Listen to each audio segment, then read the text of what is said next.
Bob Avakian, Revolution, number 68. Another typical disgusting display. Democrats praising their own mass murderer as a great man.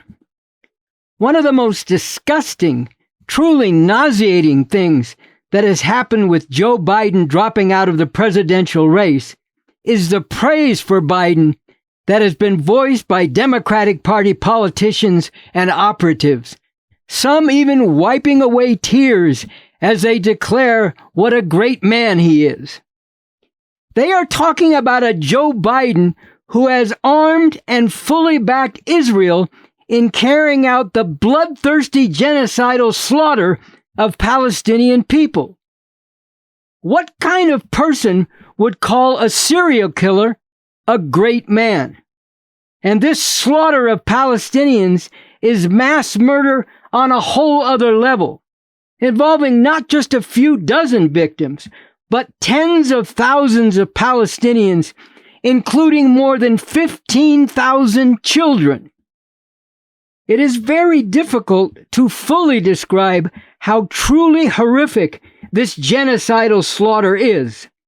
To get a sense of this, go to revcom.us, read the articles there by Alan Goodman and others, and watch the YouTube RNL Revolution Nothing Less show. And as horrific as this genocide is, it is only part of the terrible crimes that Biden and all these politicians have been part of overseeing and enforcing. This includes Kamala Harris, who along with Biden is fully guilty of backing this horrific genocide against Palestinians and the other monstrous crimes continually perpetrated by this system. That is what it means to be a leader of the so-called free world, which, as I have shown in these messages, is really a world based on unspeakable atrocity. Meanwhile, anyone who goes with Donald Trump and the fascist Republicans is guilty of supporting openly and aggressively racist, immigrant-persecuting, women-hating, and LGBT-hating, blatantly anti-scientific, climate-destroying maniacs who also fully back the genocidal slaughter of the Palestinian people.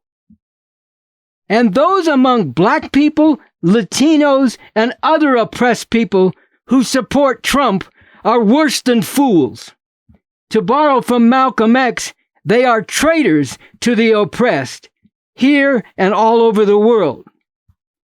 All these politicians in both the Republican and Democratic parties represent this system of perpetual horrors, capitalism, imperialism. And as I have said before, we, the people of the world, can no longer afford to allow these imperialists to continue to dominate the world and determine the destiny of humanity. They need to be overthrown as quickly as possible. And it is a scientific fact that we do not have to live this way.